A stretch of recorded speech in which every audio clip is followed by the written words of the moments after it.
اللهم صل على محمد وآل محمد والصلاة والسلام على خاتم النبيين وإطرته الطيبين الطاهرين ولعنة الله على أعدائهم أجمعين. أما بعد فقد قال الله الحكيم في كتابه الكريم: بسم الله الرحمن الرحيم. تلك الأيام نداولها بين الناس. وقال سبحانه وتعالى: صبغة الله ومن أحسن من الله صبغة ونحن له عابدون. یہ ہر ایک کو معلوم ہے کہ میرا اپنا انداز گفتگو ایسا ہے کہ ولادت کی محفل میں لوگوں کو اچھالنا، جوش دلانا، گلا پھاڑنے پہ مجبور کرنا، نعروں کی کثرت سے لوگوں کو اشتباہ ہو جائے زلزلے کا، وہ مجھے نہیں آتا. اور بعض لوگوں نے کہا کہ نہیں، ہم نے آپ کی کچھ مجلسیں شہدائے کربلا میں سنی ہے، آپ کو آتا. اگر آتا بھی ہے تو کبھی کبھار میں اسے مناسب نہیں سمجھتا ہوں.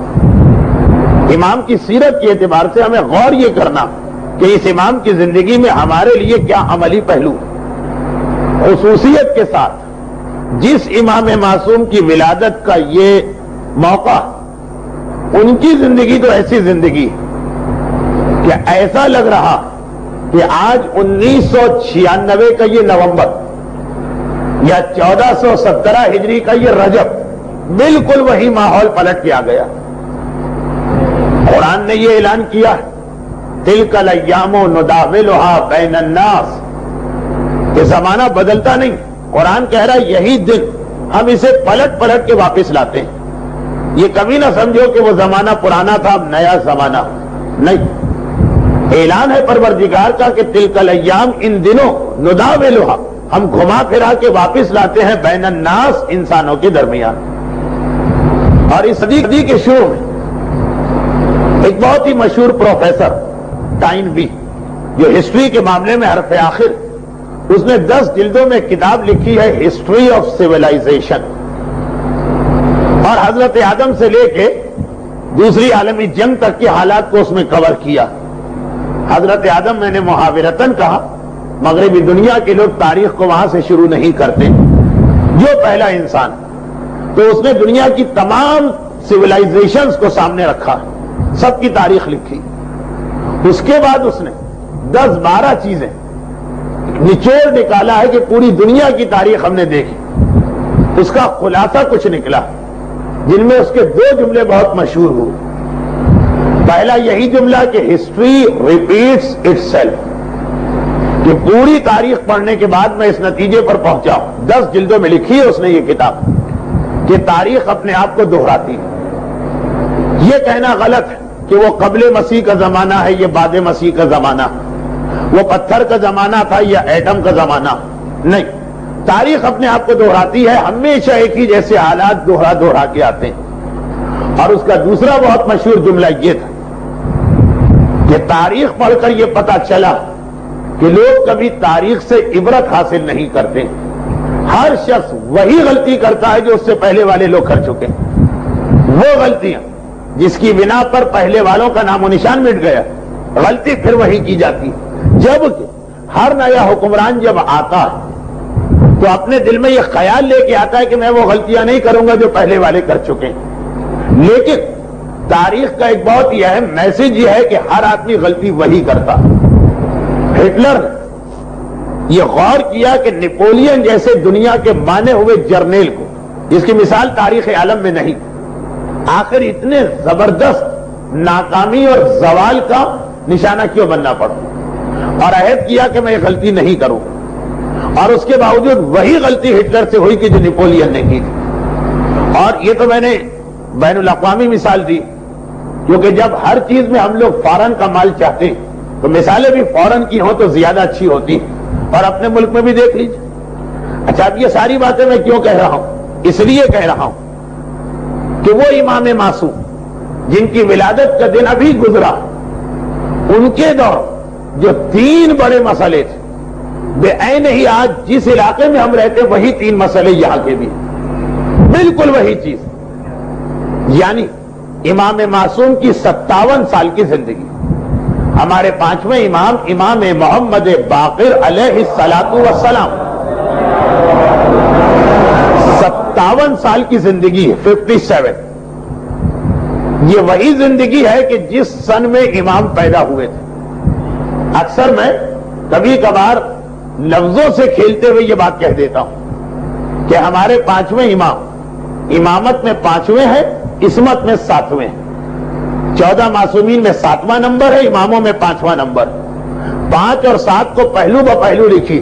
یہ امام کی ولادت کا سال ہے 57, اور یہی امام کی عمر مبارک 57 ہجری میں پیدا ہوئے, 57 سال کی عمر پائی. چنانچہ 57 کو 57 میں جوڑا جائے تو 114 ہجری بنتا. یہ امام کی شہادت کا سال ہے. تو ہمارے پانچویں امام جو یکم رجب سن 57 ہجری میں پیدا ہوئے, اور خاندان اہل بیت کے طریقے کے مطابق کہ اگر خاندان اہل بیت میں کوئی بزرگ معصوم زندہ ہو تو پیدا ہونے والے معصوم کو اس کا باپ نہ نام دیتا ہے نہ اذان اور اقامت, بلکہ بزرگ کے حوالے کیا جاتا. حسن و حسین پیدا ہوئے, ان کے والد علی, مگر نام کے لیے بھی اور اذان اور اقامت کے لیے بھی حسن و حسین کو رسول کے پاس لے جایا گیا کہ نانا کے ہوتے ہوئے باپ آگے قدم نہیں بڑھاتا. اور جب پھر حسین کے بعد سید سجاد پیدا ہوئے تو اپنے دادا علی کے زمانے میں چنانچہ حسین سجاد کے والد, مگر سجاد کا نام بھی اور سجاد کے کان میں اذان اور اقامت بھی یہ دادا نے عمل انجام دیا, یعنی مولانا. اسی طریقے سے جب انہی سید الساجدین کے گھر میں پانچویں امام پیدا ہوئے تو اگر کہ یہ بیٹے چوتھے امام کے, لیکن چونکہ ابھی پانچویں امام کے دادا زندہ تھے اس لیے حسین نے اپنے پوتے کا نام بھی رکھا, اور حسین نے ایک کان میں اذان اور ایک کان میں اقامت بھی کری. اور حسین زندہ تھے, اس سے یہ بھی پتا چل گیا کہ ابھی کربلا کا واقعہ پیش نہیں آیا تھا.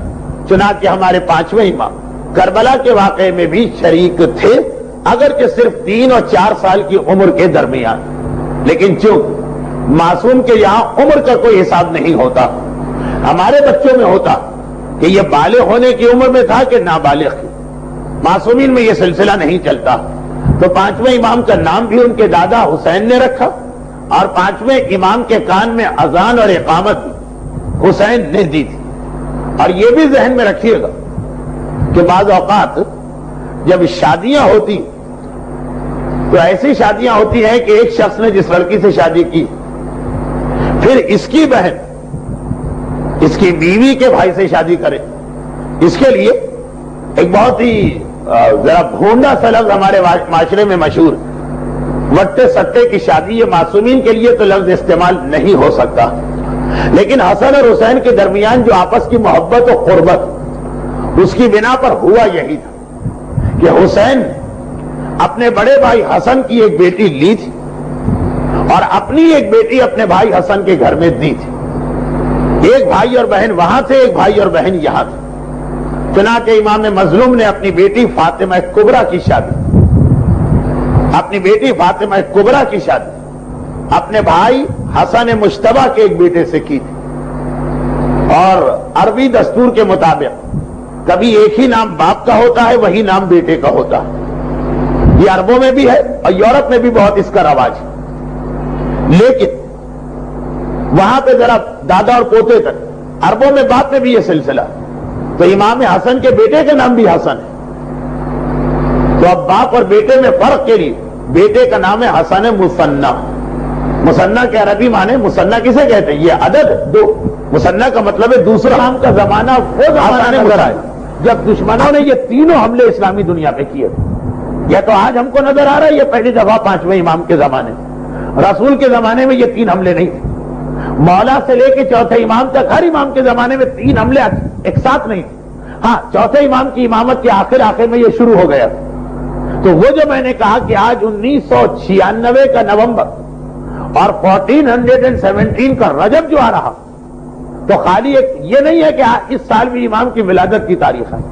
یہ ولادت کی تاریخ ایسے حالات میں آ رہی ہے کہ پورا وہ ماحول بھی واپس پلٹ کے آ رہا جو پانچویں امام کے زمانے میں دشمنوں نے کیا تھا. اب یہ تینوں چیزوں کی تفصیل میں آج نہیں جا سکتا ہوں. ہو سکتا ہے کہ ان میں سے کچھ باتیں آئندہ بھی آ جائیں. کیوں؟ ان باتوں کا جتنا تعلق پانچویں امام سے اتنا ہی تعلق ہمارے موجودہ حالات سے. مگر چھوٹی سی بات سنیے، مسلمان دنیا پر تہذیبی حملہ کیسے ہوا؟ پانچویں امام کے زمانے میں اسلامی دنیا بہت بڑی ہو گئی تھی. اس وقت دنیا میں صرف 3 بر اعظم تھے، ایشیا، یورپ، امریکہ. نہیں، ایشیا، یورپ، افریقہ. امریکہ شمالی اور جنوبی دریافت نہیں ہوا تھا، ابھی کولمبس پیدا نہیں ہوا تھا. آسٹریلیا دریافت نہیں ہوا تھا، ابھی وہاں پر کوئی جیمز کک نہیں پہنچا. یہ 3 بر اعظم. پانچویں امام کے زمانے میں محمد بن قاسم کے ذریعے سے سندھ سے لے کر ہند تک اسلامی سرحد پہنچ گئی، اور ایک مومن موسیٰ ابن نصیر اور اس کے غلام طارق ابن زیاد کے ذریعے سے پورے افریقہ اور یورپ میں اسپین اور اٹلی تک اسلام پہنچ گیا تھا. اور تیسرے جرنیل مسلم ابن قتیبہ کے ذریعے سے ترکستان اور روس کے علاقے میں اسلام پہنچ گیا. بس یہ اس زمانے میں دنیا تھی. پوری دنیا تقریباً اسلام میں آ گئی. اچھا، ابھی تک اسلامی دنیا میں زیادہ تر لوگ بدو رہتے تھے، عرب تھے خالی. عربوں کی زندگی بہت ہی مختصر ہوتی. ایک اونٹ ایک بدو کو دے، ساری زندگی کے لیے اس کی ضروریات پوری ہو گئی. اس کو اب کھانا نہیں چاہیے، اسی کا دودھ پیتا ہی اس کی غذا. اسے اب کپڑے اور مکان نہیں چاہیے، اسی اونٹ کے بالوں سے بن کر لباس تیار کرتا ہے اور اسی سے وہ خیمہ بناتا. چنانچہ ان لوگوں کے اگر کچھ مسئلے ہوتے بھی تھے تو کیا ہوتے تھے؟ نجاستیں کتنی ہیں بس اتنا بتا دیجیے. ہمارے کپڑے پر چھینٹ پڑ گئے، پیشاب کی 1 بار پاک کریں کہ 2 بار، بس اتنا بتا دیجیے. زندگی جتنی سادہ ہوگی مسئلے اتنے کم ہوں گے. نہ غذا میں ان کے ساتھ بڑے مسئلے ہیں، نہ لباس میں بڑے مسئلے. لباس ان کا مردوں کا بھی ایسا ہے کہ جو پورے حجاب کو پورا کرتا، پورا وہ ایک چوہا پہنتے ہیں کہ جو برقعے کی طرح، اور صحرائی ریس سے بچنے کے لیے پورے سر پہ اسکارف کی طرح سے کپڑا اوڑھتے ہیں. تو وہاں عورتیں تو عورتیں، مرد کو بھی کچھ پوچھنے کی ضرورت نہیں، زندگی سادہ. لیکن اب جو اسلامی دنیا پھیلی تو کہاں کہاں تک گئی؟ یورپ میں پہنچے. یورپ میں روم تک پہنچے ہیں مسلمان. روم میں سادہ زندگی نہیں ہے، رومن لا ہے، قانون پہلے سے چلا رہا. اب جب وہ اپنا قانون پڑھے ہوئے اسلامی دنیا میں آتے ہیں، سوال کرتے ہیں اس موقع پر اسلام کیا کہتا. اور یورپ کے اندر یونان کے لوگ جو سقراط و افلاطون اور ارسطو کا فلسفہ پڑھے، وہ آ کر کہتے ہیں کہ ارسطو نے یہ کہا ہے، آپ کا اسلام کیا کہتا. ہندوستان تک اسلام پہنچ گیا. ہندوستان میں میڈیکل سائنس ہمیشہ سے مشہور. وہ آ کر کہتے ہیں کہ ہمارے مذہب میں فلاں جڑی بوٹی کی یہ خاصیت ہے اور فلاں بیماری کا یہ علاج. اسلام کی سائنس کہاں؟ اب ان علماء اسلام کے لیے ان مسئلوں کا جواب دینا مشکل تھا جن کا سارا علم اتنا ہے کہ نجاستیں 11 ہیں، مطہرات 12 ہیں، نماز کے واجبات میں 5 رکنی ہیں، باقی غیر رکنی اور بس.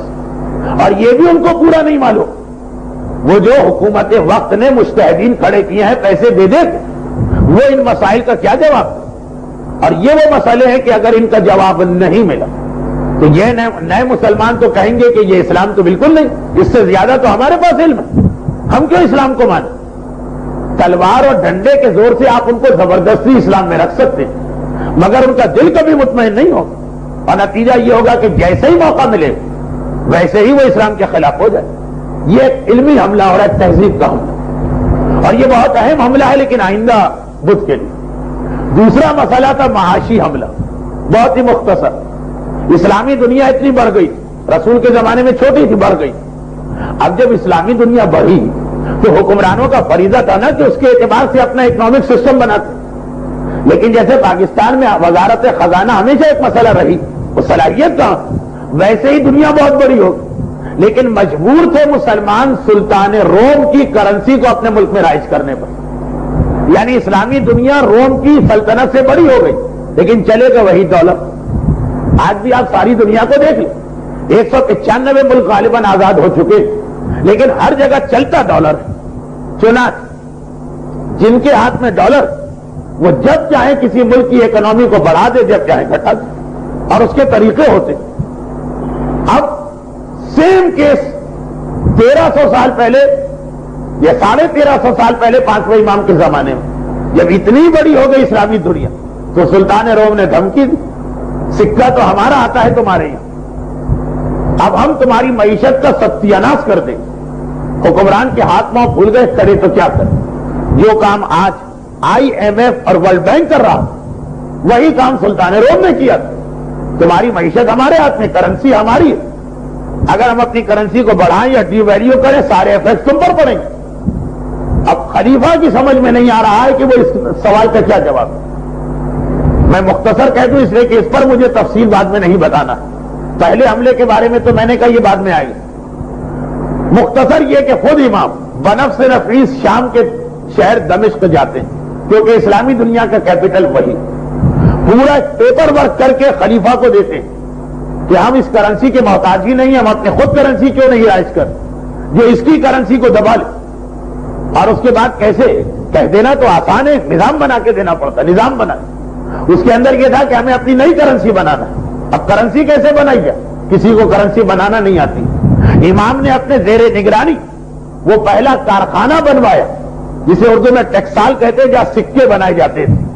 یہ لفظ بنانا تو میں اس لیے کہہ رہا ہوں کہ جس علاقے میں بیٹھا ہوں وہاں کی زبان اردو نہیں. سکے ڈھالے جاتے تھے جس ٹیکسال, وہ 5ویں امام نے اپنی نگرانی میں قائم کروایا. سپرویژن امام کی ہے, کام کرنے والے دوسرے لوگ. اور جب یہ سکہ بن گیا ایک ویلیو کے ساتھ, سلطان روم کی سازش ناکام ہو. ہم آج یہ نہیں کر سکتے, انہوں نے کیا. اور اصل پھر تیسری بات جو آج کا موضوع, تیسری بات کیا تھی کہ جب کبھی پیسہ آتا, روایتوں میں پیسے کی تعریف بھی ہے مذمت بھی ہے. کبھی اس پیسے کو کہا یہ خدا کی نعمت ہے, اسے چون کے اس کو ملنے پہ شکر ادا کر. اور کبھی برائی کی گئی, اور ایسی برائی کی گئی ہے کہ مثلا رسول جا رہے ہیں, راستے میں پہلا قبیلہ ملا کہ جس نے انتہائی بدتمیزی اور توہینآمیز سلوک کی. پیغمبر نے ہاتھ اٹھا کے کہا ہے خدا ان کو زیادہ سے زیادہ دولت دے. اور آگے بڑھے دوسرا قبیلہ ملا مزاجن بڑا شریف, اس نے پیغمبر کا حد سے زیادہ اکرام اور عزت کی. پیغمبر نے کہا خدا نہ انہیں اتنی کم دولت دے کہ ان کی عزت خطرے میں پڑ جائے, نہ اتنی زیادہ دولت دے جو ان کی ضرورت سے زیادہ ہو جائے. اور یہ کہہ کے آگے بڑھ گئے. لوگوں کو تعجب ہو, یہ تو الٹی دعائیں ہو گئی. وہ جو پہلی والی دعا تھی کہ پیسہ زیادہ ہو وہ اس قبیلے کو ملنی چاہیے, پیغمبر نے کہا نہیں. یہ یاد رکھو کہ جب تک پیسہ ضرورت کے مطابق اس وقت تک انسان شریف رہتا, ضرورت سے کم ہو جائے تب بھی انسان ظالم بن جاتا, پھر چوری کرے گا, ڈاکے ڈالے. چنانچہ میرے مولا کا مشہور جملہ کہ اگر کبھی قحط کے زمانے میں کوئی چور میرے پاس لا جائے میں کبھی اس کا ہاتھ نہیں کاٹوں گا. وہ مجبور ہے, اس کی مجبوری کا خیال رکھا جائے گا اسلام. اور اسی طرح اگر پیسہ ضرورت سے زیادہ مل جائے تب بھی آدمی کو ہری ہری سوجنے لگتی. پیغمبر نے کہا کہ ان کی شرافت برقرار رکھنے کے لیے میں نے یہ دعا مانگی. اور اس کے علاوہ بھی بہت ساری مذمت کی باتیں. کیوں؟ اس لیے کہ پیسے کا کوئی تعلق انسان کے کردار سے ضرور اور خرابیوں سے ضرور. جیسے جیسے دولت بڑھتی ویسے ویسے خرابیاں بڑھنے لگتی.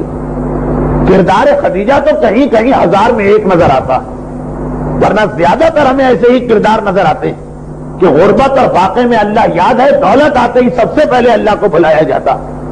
اب جب اسلامی دنیا اتنی بڑی ہو گئی, اور بڑی بھی کس طرح ہو, وہ ملک قبضے میں آئے جہاں دولت تھی صدیوں کی, تو یہ ساری دولت اسلام میں آ گئی. جب آپ یہ جملہ پڑھتے ہیں تاریخ میں تو اس کا نتیجہ بھی سوچا کر کہ حالت یہ تھی کہ لوگ زکات ہاتھ میں لے کے گھوما کرتے تھے کہ کسے دے, کوئی مستحق زکات معاشرے میں نہیں تھا. پیسے لے کے گھوم رہے ہیں کہ ہے کوئی زکات دینے والا, لو زکات لو. کوئی فراڈ اور چیٹر بھی موجود نہیں جو کہے کہ ہمیں زکات دے. فراڈ اور چیٹنگ بھی وہ کرے کہ جس کے پاس پیسے کی کمی, ہر آدمی وہاں پیسے سے کھیل رہا تھا. حالت یہی تھی کہ وہاں کا غریب سے غریب آدمی بھی ویسا تھا کہ اس کے گھر میں بھی 2-4 غلام و کنیزیں ہوں گے. غریب سے غریب آدمی, اس کی بنا پر کچھ فقہی مسئلے بھی بنے جو آج ہمارے لیے سمجھنا مشکل. غریب سے غریب گھر میں بیوی کو گھر کا کام کرنے کی ضرورت ہی نہیں پڑتی. غریب سے غریب گھر کے اندر غلام اور کنیز ہر کام کرنے والے. چنانچہ وہ جو ایک لطیفے والا جملہ فرانس کی اس ملکہ کا جس کا نام ملکہ این ہے غالباً, کہ جب اس کو یہ پتا چلا کہ پیرس میں انقلاب فرانس سے پہلے فرانس کی حالت کیا تھی, لوگ بھوک سے پیرس کی گلیوں میں مر رہے تھے, فاقے سے, بھوک سے. آج جو پیرس اور فرانس دنیا کا سب سے خوشحال ملک, وہاں فاقے سے لوگ مر رہے تھے. لوگوں نے جا کے اس کو بتایا باتوں باتوں میں وہاں آخری ملکہ جس کو بعد میں گردن کاٹ کے مارا گیا. لوگ اتنے غریب ہیں کہ ان کے پاس کھانے کو روٹی نہیں.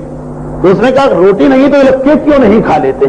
اب یہ بہت ہی مشہور محاورہ بن گیا ہے پوری انگریزی زبان کا کہ وہ غربت کا کنسیپٹ یہی ہے کہ غریب آدمی بھی اس کے پاس روٹی نہ ہو کیک تو ضرور ہو.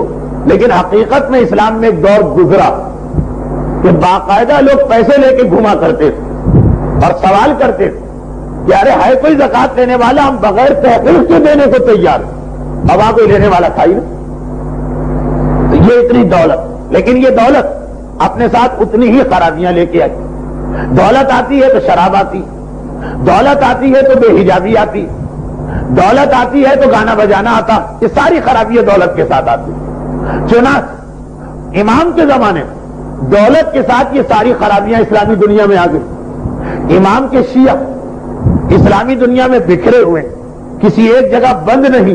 چنانچہ جو سب میں خرابی آ رہی ہے ان میں بھی آ رہی ہے خرابی. یہ کردار کا حملہ ہو رہا کہ پیسے کی بنا پہ لوگوں کے کردار تباہ ہو رہے ہیں. امام معصوم دیکھ رہے ہیں اور تینوں کا مقابلہ کیا. چنانچہ جو پہلا حملہ تھا نا, اس کے لیے ایک جملہ ہر ایک کو یاد, بچے سے بھی پوچھ لیں. یہ کہے گا 5ویں اور 6ٹھے امام کے زمانے میں علم بہت پھیلا, وہ اسی طرح پھیلا. امام بیٹھے, کہا آؤ ہندوستان کے طبیب, تمہیں علم طب کے بارے میں کوئی کنفیوژن ہے؟ میں بتاتا ہوں اسلام کا علم طب کیا. آؤ یونان کے فلسفی, بہت تمہیں ارسطو, افلاطون, سقراط, بقراط یاد, آ کے بیٹھو, میں تمہیں بتاتا ہوں ان کا فلسفہ کیا ہے, اسلام کا فلسفہ کیا. اور تم اگر انصاف والے ہو تو فیصلہ کرو کون سا صحیح. آؤ اے روم کے قانون دان, ہر چیز میں تم قانون کو بگاڑتے رہتے ہو اور بال کی کھال نکالتے. آؤ میرے سامنے بیٹھو, میں بتاتا ہوں کہ اسلامک لا کیا ہے, رومن لا کیا. اور تم اگر منصف ہے تو خود فیصلہ کرنا اس میں سے کون سا بہتر.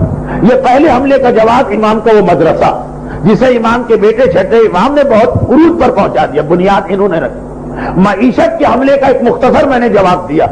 اور پھر تیسرا حملہ ہے کردار بگاڑنے کا. یہ یاد رکھیے, دشمن اصل میں ہمارا عقیدہ بگاڑنا چاہتا ہمیشہ, چاہے وہ 5ویں امام کے زمانے میں ہو اور چاہے آج کے زمانے میں. اصل میں وہ ہمارا عقیدہ بگاڑنا چاہتا, یعنی یا ہمیں اللہ کے بارے میں شک میں ڈالے, یا رسول کے بارے میں, یا امام کے بارے میں. لیکن اسے یہ معلوم ہے کہ جو آدمی آلریڈی شیعہ بن چکا, اس کے عقیدے کو بگاڑنا اتنا آسان نہیں. ہو سکتا ہے اگلی نسل میں یہ آسان ہو جائے. ابھی تک وہ نسل چل رہی ہے جن کے والدین خدا, رسول اور امام کی محبت گھٹی میں گھول کے اپنی اولاد کو پلائی. چنانچہ دشمن کو یہ پتا, اسے اصل میں ہمارے عقیدے سے چڑ, ہماری نماز سے اسے کوئی اختلاف نہیں. اسے اختلاف ہے ہمارے یا علی کہنے سے, اسے اختلاف ہے ہمارا محمد رسول اللہ کہنے سے. لیکن اسے پتا کہ ان پر یہ حملہ کریں گے تو بیکار ہو.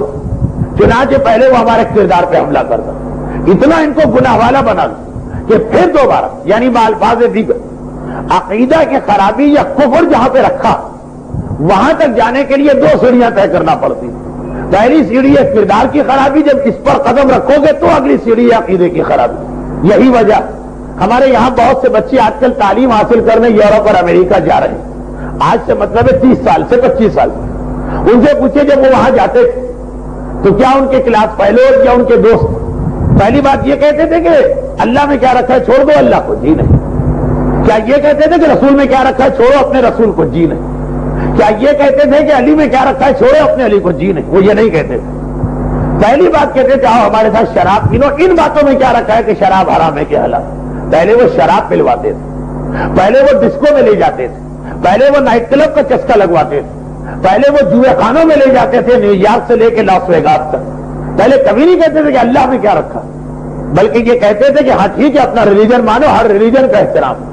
لیکن ریلیجن سے شراب کا کیا تعلق؟ اور شراب کو پی, اور جو ان کے اس چسکے بازی میں پڑ گیا بعد میں اس کا عقیدہ بگڑ گیا.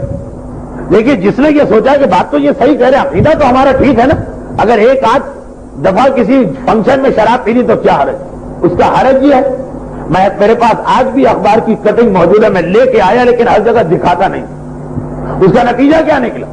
کردار بگاڑ کے پھر عقیدہ بگاڑنا آسان. کیا نتیجہ نکلا؟ لاس اینجلس میں ایک مقابلہ حسن ہوا جس میں بعض شیعہ لڑکیوں نے حصہ لیا اور باقاعدہ اپنا پورا نام لکھ کر فلاں رضوی فلاں جعفری. مگر عجیب بات یہ تھی کہ یہ مقابلہ حسن عاشورے کے دن ہوا تھا. عاشور کا دن تھا اور اس میں شیعہ لڑکیاں باقاعدہ جعفری اور رضوی کے سرنیم کے ساتھ شریک ہو رہی ہیں اور اخبار میں اس کی رپورٹ آ رہی ہے عاشورے کے دن. کوئی شیعہ کتنا ہی بگڑ جائے, عاشورے کا ایک احترام تو ہوتا ہے, اور خدا یہ والی چیز. لیکن ہوا کیوں؟ اس لیے کہ وہی بات کہ شروع میں انہوں نے سوچا ہوگا کہ ہمارا عقیدہ نہیں بگاڑا جا رہا, صرف یہ کہا جا رہا ہے حجاب کا کیا فائدہ, چھوڑو حجاب. یہ بھی مطمئن ہو گئی ہوں گی کہ ہاں ٹھیک, اگر ایک چادر اتر گئی تو کیا نتیجہ. اس چادر اترنے کا نتیجہ یہ کہ پھر عاشورے کے دن مقابلہ حسن میں سرنیم جعفری اور رضوی کے ساتھ شرکت کی جا رہی. دشمن سمجھتا ہے یہ ساری باتیں. تو یہ تیسرا حملہ تھا کردار کا, کہ کردار ان لوگوں کا بگاڑا. کیوں؟ اصل میں اسے کردار سے اتنا اختلاف نہیں, کردار بگڑے گا تو عقیدہ بگاڑنا آسان. چنانچہ پانچویں امام کے زمانے میں دولت زیادہ آئی, دولت زیادہ آئی تو اسلامی دنیا میں خرابیاں زیادہ آئی. جب خرابیاں زیادہ آئیں تو دشمنان اہل بیت نے محبان اہل بیت کو بھی اپنی خرابیوں کی لپیٹ میں لینا چاہا, مگر یہ کہہ کر نہیں لیا کہ علی کے مخالف ہو جاؤ. کہا نہیں, علی سے محبت کرو, مگر محبت علی کے بعد شراب آخر کیوں چھوڑو؟ نہیں, یہ بھی نہیں کہا, بلکہ یہ کہا کہ جب علی سے محبت پیدا ہو گئی تو پھر اب شراب کیوں چھوڑتے ہو؟ یہ تو حماقت ہے کہ کوئی بخشوانے والا ہو اور پھر بھی تم ڈرتے رہو کہ پتہ نہیں بخشش ہوگی کہ نہیں ہوگی. اس جملے کو آگے بڑھایا دشمنوں نے. دیکھیے بعض اوقات دلیل ہے کتنی ہی بوگس اور بیکار لیکن اپیلنگ ہوتی ہے, دل کو لگتی. کہا کہ اگر تمہیں علی پر بھروسہ ہے کہ نہیں وہ قسیم الجنت والنار, بے شک بھروسہ. تم علی کے یہ پاورز اور اتھارٹی مانتے ہو کہ وہ گناہگاروں کو جہنم سے جنت میں لے جائیں گے, بے شک مانتے. کیا تمہارا یہ عقیدہ ہے کہ نہیں کہ قیامت کے دن شفاعت کرنا علی اور اولاد علی کے ہاتھ میں؟ بالکل ہمارا ایمان ہے اس وقت. جب سب کچھ ہے تو شراب کیوں چھوڑ رہے؟ اس کا تو مطلب یہ ہے کہ تمہیں اپنے مولا کے اختیارات پر شک. تم شاید یہ سمجھ رہے ہو کہ میں شراب پی لوں تو علی مجھے نہیں بخشوا پائیں گے. یہ تو تم توہین علی کر رہے ہو, یہ تو تم توہین اہل بیت کر رہے. دیکھیے کتنے عجیب انداز سے بات کی جا رہی ہے. چنانچہ پانچواں امام یہ دیکھ رہا, میں علی کا بیٹا, میں علی کا وارث, میں مسند علی پر ان کا جانشین, اور میرے ہوتے ہوئے میرے شیعہ اس قسم کی باتوں میں الجھ رہے. چنانچہ جو امام کو جلال آیا تو بالکل آنا چاہیے. کیا جلال آیا؟ ایک حدیث اتنی اہم ہے کہ میں اسے کتاب میں سے دیکھ کے لفظ بلفظ پڑھ رہا ہوں. یہ حدیث میں کئی دفعہ پڑھ چکا ہوں اور اس وقت کتاب میں نہیں لایا تھا کیونکہ حدیث مجھے زبانی یاد ہے. اس کے جملے ہی کچھ ایسے ہیں کہ زبانی یاد ہو جائیں گے. لیکن پھر اس کے حوالے سے کچھ جگہوں پہ اعتراض سنا کہ امام تو یہ جملے نہیں کہہ سکتے ہیں, ہم کو کیا پتا کہ کہا کہ نہیں کہا. تو پڑھنا مجھے خود سے ہی ہے, لیکن میں پڑھ رہا ہوں پانچویں امام کی حدیث. یہ تیسرے حملے کا جواب. بہت ہی مشہور کتاب اصول کافی, تشیع کی بنیاد میں سے ایک کتاب ہے. اس کے جلد دوم میں جو میرے پاس نسخہ ہے اس کا صفحہ 117, لیکن صفحہ نمبر تو ہر ایڈیشن میں الگ ہو جائے گا. یہ کتاب کافی کی جلد دوم ہے. اس کے ایک چیپٹر کا نام ہے باب الطاعت والتقوی. اس باب الطاعت والتقوی میں 3 حدیثیں ہیں. میں تیسری حدیث پڑھتا ہوں, صرف حدیث پڑھ رہا ہوں, لیکن یہ خود اپنی جگہ ایک مستقل درس. ساری باتیں اس میں آ گئی, اس کے بعد کوئی بات کہنے کی ضرورت ہی نہیں. البتہ مزید آپ کے اطمینان قلب کے لیے اس حدیث کو لکھنے سے پہلے کتاب کافی کا جنہوں نے ترجمہ کیا انہوں نے اس کا ایک پس منظر بھی لکھا. یہ فارسی ترجمہ ہے میرے پاس, ذرا وہ پس منظر بھی سن لیجیے. یہ لکھتے ہیں کہ پانچویں امام کے زمانے میں گمراہ کرنے والوں نے اور غلط نظریات بنانے والوں نے مسلمانوں میں انتشار پھیلانا چاہا, اور انہوں نے کچھ ایسے عقیدے بنا کے پھیلائے کہ مثلا خالی شیعہ ہو جانا کافی ہے, یا خالی محبت امیر المومنین کافی ہے, یا خدا رحمان و رحیم ہے خالی اس سے امیدوار ہو جانا کافی ہے, یا گریہ برائے امام حسین یا امام حسین پہ ماتم کرنا بدون ہیچ اطاعت و عبادت, بغیر کسی اطاعت اور عبادت کے موجب سعادت و نجات, سبب بنے گی کہ آپ کو سعادت بھی مل جائے گی اور آپ کو نجات بھی ہو جائے گی. شارح لکھتے ہیں بس امام باقر نے ایک مختصر سے جملے سے اس قسم کے تمام وہم اور خرافات کو ختم کر کے رکھ دیا اور اپنے شیعوں کو جھنجھوڑ کر بیدار کیا اور ہوشیار کیا اور حقیقت کا راستہ راہ حق ان کے سامنے واضح کر دیا. اور یہ فرمایا, اس کے بعد وہ حدیث لکھ رہے ہیں اب یہ تو اس عالم کا اپنی طرف سے اس حدیث کے جملے کی تشریح، حدیث کے بیچ میں ایک جملہ آتا کہ لا تذهبن بک المذاہب، اے میرے راوی یہ غلط عقیدے تمہیں بہکانا دے، تم کیا بات کر رہے ہو؟ اس کی یہ تشریح انہوں نے لکھی کہ اس جملے سے امام کا کیا مطلب۔ لیکن آئیے صرف اور صرف حدیث امام کو سنیں۔ ابو علی اشعری محمد ابن سالم سے نقل کرتے ہیں اور احمد ابن ابو عبداللہ اپنے والد سے نقل کرتے ہیں۔ یہ دونوں کہتے ہیں کہ ہم نے احمد ابن نضر سے سنا، وہ کہتے ہیں کہ میں نے عمر سے سنا، وہ کہتے ہیں میں نے جابر سے سنا، اور جابر کہتے ہیں کہ میں نے اپنے پانچویں امام سے سنا جنہوں نے مجھے دیکھ کے کہا یا جابر ایکتفی من انتہلت تشیع، اے جابر کیا یہ کافی کہ کوئی اپنے آپ کو شیعہ کرے، ان یقول، اور وہ یہ کہے کہ بحبنا اہل البیت، میں اہل بیت کا محب، کیا یہ کافی؟ فواللہ ما شیعتنا، اے جابر قسم بخدا کوئی ہمارا شیعہ نہیں، الا من اتقى اللہ واطاعہ، جب تک کہ وہ اللہ سے تقوی اختیار نہ کرے، ڈرے نہیں اور اطاعت نہ کرے۔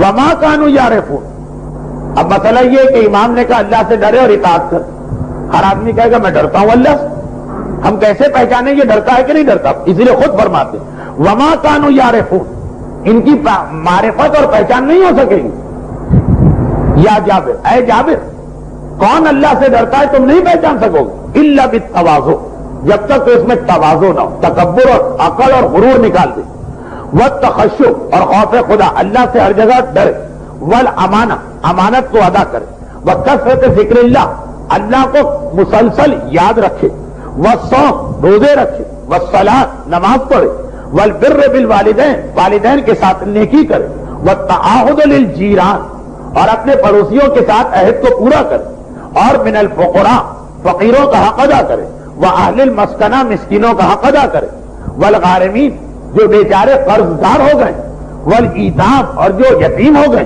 ان کا حق ادا کرے، وصدق الحدیث جب بولے تو سچ بول، وتلاوت القرآن قرآن کی تلاوت کرے، وکف الالسن عن الناس اپنی زبان کو لوگوں سے روکے، الا من خیر سوائے خیر، لوگوں کے بارے میں اس کی زبان سے سوائے خیر کے اور کچھ نہ نکلے، وَكَانُوا أُمَنَاءَ عَشَائِرِهِمْ فِي الْأَشْيَاءِ اور وہ چیزوں میں اپنے خاندان والوں کے امین بنے، ان چیزوں میں بطور امین ان کی حفاظت کرے۔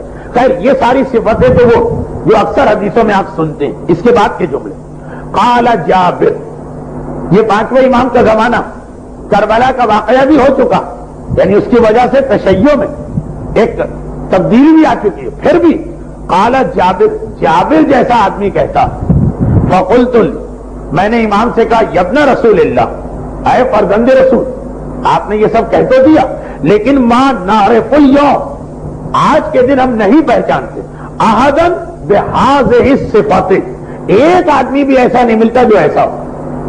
پانچویں امام کا زمانہ، امام معصوم بنفس نفیس ہیں، غیبت کی بات نہیں، اور کربلا کے واقعے کو ابھی 50 سال کیا 25 سال بھی نہیں گزرے۔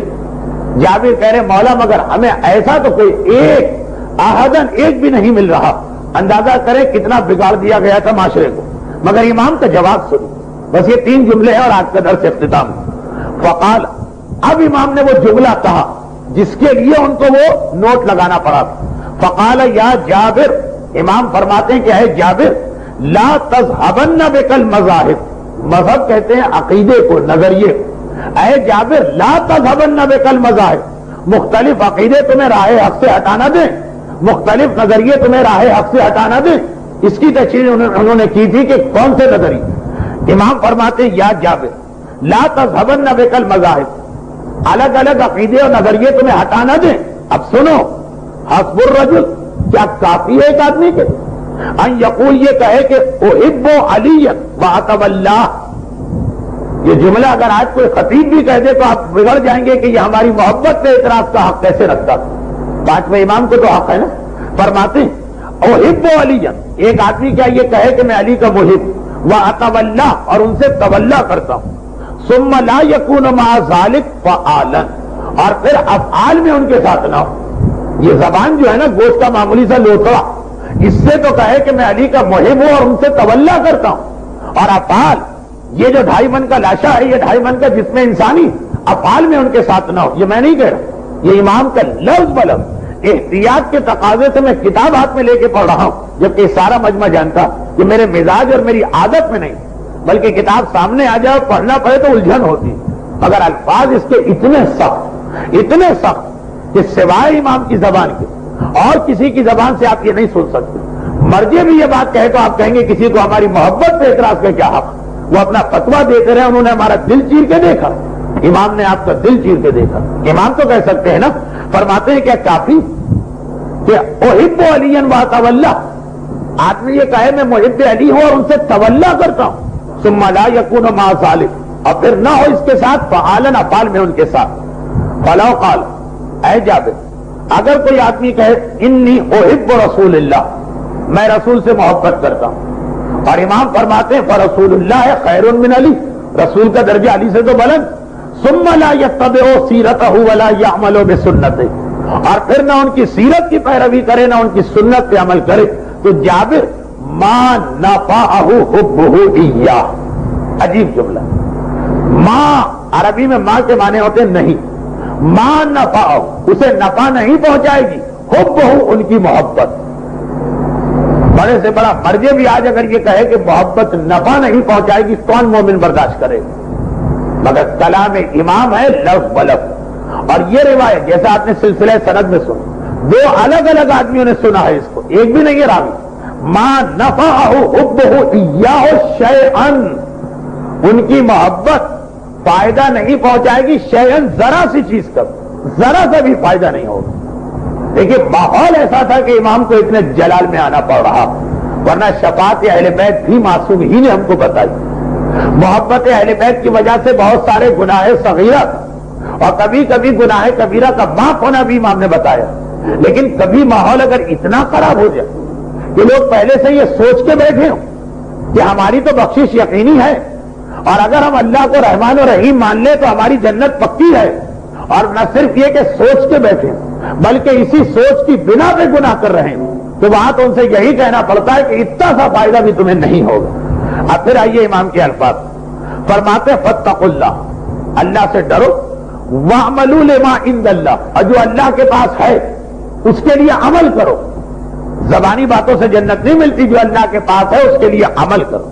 پھر ایک اور عجیب جملہ تھا، میں یہ مجلسوں میں اکثر یہ جملے کہتا ہوں لیکن امام کا نام نہیں دیتا ہوں. وجہ بھی بعض جملے معصوم ہی کے اتنے سخت کہ اگر کبھی لوگوں سے کہے جائیں تو لوگ اتنے غصے میں آ جائیں گے کہ وہ کہہ دیں گے کہ اگر امام نے یہ کہا ہم امام کو نہیں مانتے. ہیں اس مزاج کے لوگ. ہم نے ایک مسئلہ بتایا، انہوں نے کہا اگر یہ مسئلہ ہے تو میں آج سے مسلمان نہیں رہا. اتنی آسانی سے لوگ کہہ دیتے ہیں. تو ہم لوگوں کا مقصد زبانی سے مگر جو مسلمان ہے اس کے اسلام کو بچانا، اپنی ذات کو ٹارگٹ بناتے. چلے آپ یہ سمجھیے کہ جملہ امام نے نہیں کہا میں نے کہا، جتنا آپ کو جھگڑا ہے، اختلاف ہے، گالم گلوچ کرنا ہے، سب و شتم کرنا ہے، ہماری ذات کو کر لی. کم از کم غصے کے بنا پر آپ امام یا اسلام پہ تو اٹیک نہ کریں. لیکن حقیقت یہ ہے کہ وہ جملے امام ہی کے ہوتے ہیں. کبھی مصلحت کا تقاضا ہوتا ہے کہ سامنے والا تو ہے اتنا بے دھڑک، اتنا جسور، اتنا بے حیا کہ وہ امام پر بھی اعتراض کر دے گا میں نہیں مانتا امام کی بات. اور مثلا یہی جملہ میں نے اکثر مجلسوں میں کہا کہ حسین کا یزید سے کیا اختلاف؟ دولت کا جھگڑا تھا، خاندانی کوئی انتقام لینا تھا، تخت و تاج کی بات نہیں، مسئلہ تھا اس کے افعال کا. تو اگر وہی خرابی یزید کرے تو امام کہیں کہ میں اس کے خلاف میدان میں نکلوں، اور وہی خرابی ہم کریں تو آپ کہیں امام تو ہمیں بخشوا کر اور ہاتھ پکڑ کے جنت میں لے جائیں. یہ امام کی آپ کیا تصویر پیش کر رہے ہیں؟ اس کا مطلب یہ ہوا کہ امام کا یزید سے اصولی اختلاف نہیں، امام کا یزید سے کوئی پرسنل اختلاف کہ وہی چیز ہم کریں گے تو امام کہیں گے آؤ چپکے سے جنت میں، اور وہی چیز دوسرا کرے گا تو امام کہیں گے نہیں تمہیں تو قتل کیا جائے گا. یہ وہی لوگ کرتے ہیں نا کہ جن کا کسی سے ذاتی اختلاف ہوتا ہے، اصول کی بات نہیں ہوتی، ذاتی اختلاف. اپنے والے کو نکال دیا، غیر کو پکڑ لیا. کیا ہم امام کو ایسا مانتے؟ معاذ اللہ ثم معاذ اللہ. دیکھیے یہ جملہ جو میں کہتا ہوں اکثر مجلسوں میں کہا، یہ بھی پانچویں امام کا جملہ. آج سن لیجئے جب حدیث آپ سن ہی رہے ہیں، آخری 3 جملے فرماتے ہیں لیس بین اللہ و بین احد قرابہ. یاد رکھو اللہ اور کسی کے درمیان رشتہ داری نہیں.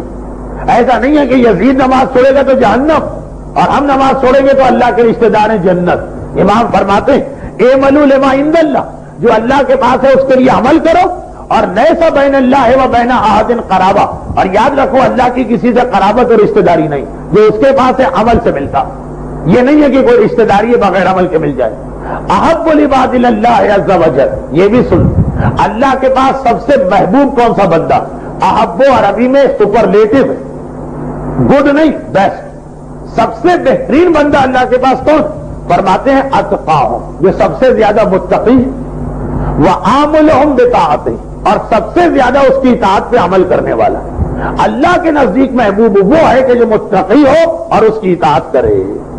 یا جابر واللہ ما یتقرب الی اللہ الا بالطاعۃ، اے جابر قسم بخدا، ما یتقرب، ما مانے نہیں، یتقرب مانے قریب ہونا، ما یتقرب کوئی اللہ کے قریب نہیں ہو سکتا الا بالطاعۃ، جب تک کہ وہ اطاعت نہ کرے۔ وما معنا براۃ من النار، کیسے پڑھوں یہ جملہ؟ لیکن پڑھنا کیونکہ معصوم کا جملہ معصوم کی ولادت کی مناسبت سے سنایا جا رہا کہ اللہ کے قریب نہیں ہو سکتے بغیر اطاعت سے۔ وما معنا براۃ من النار، اور ہمارا ساتھ دینا کسی کو جہنم سے بری نہیں کرائے گا۔ وما، ما مانے نہیں، یہ تیسری دفعہ کہہ رہا ہوں، ڈکشنری میں دیکھ لیجئے کہ کیونکہ اس حدیث میں لفظ ماں کئی دفعہ آیا۔ وما معنا، ہمارے ساتھ ہونا نہیں ہے، براءۃ من النار، جہنم سے براءت، ولا علی اللہ لأحد من حجہ، اور ہمارا ساتھ ہونا اللہ پر کوئی حجت نہیں ہے کہ کوئی یہ کہہ دے اے خدا میری داڑھی منڈوانے کو معاف کر دے، میرے گانے کو معاف کر دے، میرے شراب کو معاف کر دے، میں امام کے ساتھ ہوں۔ فرماتے ہمارا ساتھ ہونا، یہ صرف امام کہہ سکتے، ہم نہیں کہہ سکتے۔ میرا ساتھ، میرا نہیں کہا، ہمارا ساتھ، معنا ہمارا ساتھ دینا، برات من النار بھی نہیں ہے، اور ہمارا ساتھ دینا اللہ پر حجت بھی نہیں کہ تم اللہ سے جا کر بحث کرو اس وجہ سے۔ پھر آخری وہی دو جملے، من کان للہ مطیعا فہو لنا ولی، جو اللہ کی اطاعت کرتا ہے وہ ہمارا ولی، ومن کان للہ عاصیا فہو لنا عدو، اور جو اللہ کی نافرمانی کرتا ہے وہ ہمارا دشمن۔ اور اگر کوئی شیعہ کہہ دے ہم تو آپ کو مولا کہتے ہیں، دشمن کہاں سے؟ فرمایا ما تنالو ولایتنا، ہماری ولایت نہیں ملتی ہے الا بالعمل والورع، جب تک کہ عمل اور پرہیزگاری نہ ہو۔ لفظ بلفظ میں نے حدیث امام کو پڑھا، ایک دو جگہ فقط وضاحت کی ضرورت اس لیے پیش آئی کہ جیسا کہ میں نے کہا کہ اس حدیث کے لیے مجھے کتاب لانے کی ضرورت نہیں، یہ حدیث نہ صرف یہ کہ مجھے زبانی یاد ہے بلکہ کبھی مجمع کا منہ تو دیکھ کر اس کے الفاظ کو اپنے الفاظ بنا کے بھی پیش کرتا ہوں۔ منہ کی میں نے وضاحت کر دی، لیکن ذرا سن، اتنے سخت جملے، اتنے سخت جملے یہ اگر کوئی دشمن اہل بیت امام کے بارے میں بھی نہیں کہہ سکتا کہ جی ان کے ساتھ دینے سے کیا فائدہ، ان کی محبت سے کیا فائدہ، ان کا ساتھ دو تو جہنم سے کچھ نہیں، امام اپنے بارے میں کہہ رہے ہیں۔ وجہ کیا ہے؟ وجہ یہ نہیں ہے کہ امام ان چیزوں کا مطلقہ انکار کر رہے ہیں، محبت اہل بیت کام آئی، شفاعت اہل بیت پر ہمارا عقیدہ، علی قسیم الجنت والنار ہے یہ ہمارا ایمان، محبت اہل بیت کئی گناہوں کو بغیر توبہ کے معاف کروا دیتی ہے، یہ ایک حق۔ مگر جب ماحول اتنا بگڑ گیا جیسے پانچویں امام کے زمانے میں بگاڑا گیا کہ لوگ سینہ تان کے اور چھاتی ٹھوک کے شراب پیتے تھے، ایک تو یہ ہے کہ ہم مانتے رہیں کہ صحیح کیا ہے غلط کیا، ہم سے گناہ ہو گئے، اللہ نے بھی ہم کو معصوم نہیں بنا، ایک ہے نہیں سینہ ٹھوک کے شراب پینا، سینہ ٹھوک کے عورت کے گھر سے بے پردہ نکلنا، سینہ ٹھوک کا آپ سے اپنے گھروں میں گانے کو لانا اور گانے کے ماحول کو بڑھانا، تب اتنی ہی سختی کی ضرورت پیش آتی ہے۔ تو آپ اس حدیث کو دیکھیں، کیا یہ پوری کی پوری حدیث بالکل آج کے زمانے میں امام کے شیعہ پہ فٹ نہیں اتر رہی؟ جابر کا شکوہ بھی صحیح ہے، مولا جو معیار آپ بتا رہے ہیں ایک بھی ایسا نہیں ملے، اور امام کا یہ جواب بھی آپ نے سنا نہ ملے، کیا غلط نظریہ سے تم بہک گئے؟ اور اس کے بعد کے سارے جملے تو امام معصوم بیک وقت 3 محاذ پہ دشمن کا مقابلہ کر رہے ہیں، جن میں یہ سب سے اہم محاذ آج آپ نے سنا، اپنے ماننے والوں کے کردار کو بچاؤ، کردار بچتا ہے تو پھر عقیدہ بھی بچتا، اور چاہے عقیدہ بچا رہے ہو تم اور کردار بگاڑ رہے ہو تو آج نہ صحیح اگلی منزل میں عقیدہ بھی بگڑ جائے گا۔ اب ایک آخری جملہ، ایک جملہ میری طرف سے سن لیجیے، اور وہ یہ کہ یہی وجہ ہے کہ بہت سے لوگوں کے کافر اور مرتد بن جانے کی ذمہ داری امام ان کے والدین پہ ڈالتے، ماں نے فلاں خرابی کی تھی تو بیٹا اتنا بگڑ گیا، باپ نے فلاں خرابی کی تھی تو بیٹا اتنا بھی کر گیا. باپ نے کوئی شرک نہیں کیا تھا, گناہ کیا تھا, لیکن گناہ کرنے سے اگلی نسل میں عقیدہ بدل جاتا ہے. کیونکہ آج بھی بہت سے ایسے جو یہ کہتے ہیں کہ ہم کتنے ہی گناہ کیوں نہ کریں, عقیدہ تو ہم نے محفوظ رکھا ہے نا. آپ سمجھ رہے ہیں کہ محفوظ, عقیدے کے چاروں طرف عمل کی دیوار قائم کیجئے تو عقیدے کی حفاظت ہو. چنانچہ جب آپ عمل بگاڑتے اور اپنی جگہ خوش ہیں کہ عقیدہ تو ہم نے ٹھیک رکھا, توحید پروردگار میں تو ہمیں شک نہیں, رسالت خاتم النبیین پہ تو ہمیں کوئی تذبذب نہیں, امامت ائمہ طاہرین پہ تو ہم جان دینے کو تیار. کچھ شراب پی لی تو کیا, کچھ زنا کر لیا تو کیا, کچھ غنا سن لیا تو کیا, یہ آپ کی غلط فہمی. یہ اگر کچھ کی منزل پہ رہے اب بعد میں توبہ ہو جائے تو یقیناً کچھ نہیں, لیکن اگر یہ کچھ مسلسل چلتا رہا تو کردار کے بعد اگلی تبدیلی عقیدے میں آنے والی, اور امام یہی نہیں چاہتے. امام اسی لیے خود اپنے آپ کو خطرے میں ڈالنے. دیکھیے بہت بڑا امتحان کہ امام سب کچھ کروا سکتے ہیں اور کہ میں کچھ نہیں کروا رہا. یہ بہت بڑی بات ہے کہ آدمی سامنے والے سے کہتے میرے پاس اختیار نہیں ہے, جبکہ پورے اختیار. نفس کو مارنا پڑتا. تکبر کی ایک منزل آتی ہے, انا پرستی اور ایگو پرابلم, کہ آدمی نہ کہنے کو تیار نہیں. امام کہہ رہے فقط اس لیے کہ اسی حوالے سے ہمارے شیعوں کا عقیدہ بچے. مگر یہ تو ہوا کھلم کھلا گناہوں کا مقابلہ. دشمن کبھی چھپ کے بھی حملہ کرتا. جو میں نے جملہ شروع میں کہا وہ آخر میں دہراتا ہوں, اور یہ کہہ کے دہراتا ہوں کہ اس جملے پہ آئندہ بدھ کی تقریر شروع ہوگی. وہ یہ کہ اگر دشمن شراب پلائے تو یہ جواب, اور دشمن منی اسکرٹ پہنوائے ہماری عورتوں کو تو یہ جواب, اور دشمن گانے سنوائے تو یہ جواب. لیکن اگر دشمن شراب نہ پلوائے, کوک پلائے, آپ نے مجتہد سے کہا, اس نے کہا کوک حرام نہیں. منی اسکرٹ نہ پلوائے, جینز ٹی شرٹ اور سر پہ ایک رومال بنوا. مجتہد سے پوچھا, اس نے کہا اگر جسم چھپ گیا تو کوئی حرج نہیں. گانے نہ سنوائے, ترانوں وغیرہ کا چسکا دلوا دے ملی نغموں کو, مجتہد سے پوچھیں گے وہ کہے گا کوئی حرج نہیں, مگر اس کے بھی آفٹر افیکٹ آگے جل کے وہی ہوں. وہ بھی ایک چیز. وہ کیسے؟ وہ آئندہ بدھ. آج تک ڈائریکٹ حملہ جب شراب پلوا رہا ہے تو یہ ہوتا, اور کوٹ پلوا رہا ہے تو کیا ہوتا ہے, وہ ایک مرحلہ بس. پہلے اس نے کیا سوچا, ان کو دشمن اڑی بناؤ, وہ نہیں ہو سکا. تو اس نے کہا پہلے شراب پلاؤ پھر دشمن اڑی بناؤ, اور اگر کہیں وہ بھی نہ ہو سکے تو ایک قدم اور پیچھے ہٹا دشمن. پہلے کوٹ پلواؤ, پھر شراب پلواؤ, پھر دشمن اڑی بناؤ. وہ والا مرحلہ آئندہ بتاؤں گا. اس میں ایک اسٹیپ بڑھ جاتا, کیونکہ آج کل لاکھ عقیدت کے سجدے کرنے کو دل چاہتا. حضرت امام خمینی رضوان اللہ علیہ کو کہ جن کے انقلاب کی وجہ سے شراب والا گناہ جو ہم سے کروا رہا تھا دشمن اس میں ناکام ہوا, چنانچہ مجبوراً وہ ایک قدم پیچھے ہٹا, کوک سے شراب اور شراب سے دشمن علی پہ لانا. وہ والی چیز کا جواب انشاءاللہ آئندہ آئے گا. جیسا آپ نے سنا اس سے بھی 5ویں امام گزرے اس مرحلے سے, اور آج کل ہمارے یہاں بھی یہی ہو رہا. کبھی آپ نے سوچا کہ ہر چیز کی قیمت بڑھتی ہے, کوک کی قیمت کیوں کم ہو رہی؟ میں خاص کوک کے پیچھے نہیں پڑھ رہا ہوں, وہ تو بتا رہے محاورہ کہہ رہے. سوچیے اور اس جملے پہ بھی غور کیجیے کہ اس نے دیکھا کہ ان کو شراب پلوانا بہت مشکل ہے, تو شراب پلوانے کے لیے وہ ابھی کوک پلوا رہا ہے. اور آئندہ بدھ کو اس کا جواب لیجیے. اور اسی درس کے اندر سورہ بقرہ کی 138ویں آیت کی تشریح کروں گا, جو آج کے درس میں نے پڑھ تو دی, وقت نکل گیا, اس کی تشریح کا وقت نہیں ملا. آج کی گفتگو ختم ہوئی. پروردگار جب تذکرہ ہوا تیری حجتوں میں سے اس حجت کا کہ جس کو رسول نے اپنا سلام بھجوائے تھے جابر کے ذریعے سے, تو اس کا مطلب یہ کہ رسول اپنے اس بیٹے سے کتنے خوش. اس بیٹے کی ولادت کا مطلب ہے کہ آج علی اور فاطمہ بھی خوش, آج رسول بھی خوش. اور جب یہ خوش ہیں تو وما تشاؤون الا ان یشاء اللہ, تیری مرضی بھی, تیری رضا بھی, تیری مشیت بھی, تیری خوشی بھی ان کے ساتھ. بس خوشی کے اس موقع پر تجھے واسطہ انہی امام باقر اور تجھے واسطہ انہی کے معصوم بزرگوں کا, خصوصاً رسول خدا علی اور فاطمہ صاحبان ایمان کو ہر مصیبت اور پریشانی سے محفوظ فرما. انہی ائمہ طاہرین کی محبت کے سہارے دنیا کی مشکلات بھی اور آخرت کے مرحلے بھی ہمارے لیے آسان بنا. پروردگارہ ہمارے مرحومین کو بھی اگر خدا نہ کرے وہ کسی عذاب میں مبتلا, اس عذاب کو دور کرتے ہوئے آج کی خوشی میں اہل بیت سے ملحق فرما. پروردگارہ امام باقر کی ولادت کی مناسبت سے جن صاحبان ایمان کے خالی ہاتھ تیری بارگاہ میں بلند ہیں, ان کو خالی واپس نہ لوٹا. ان کی تمام دعائیں, تمام حاجتیں, تمام منتیں, تمام مرادیں قبول فرما. پروردگارہ امام باقر ساری زندگی جس اسلام کو پھیلانے کے لیے قربانیاں دیتے رہے، ہمیں اس دین پر عمل کی توفیق عطا فرما۔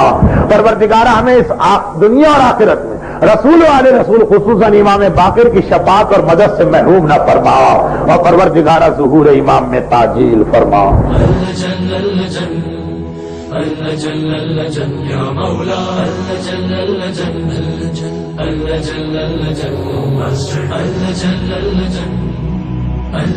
یا صاحب السماء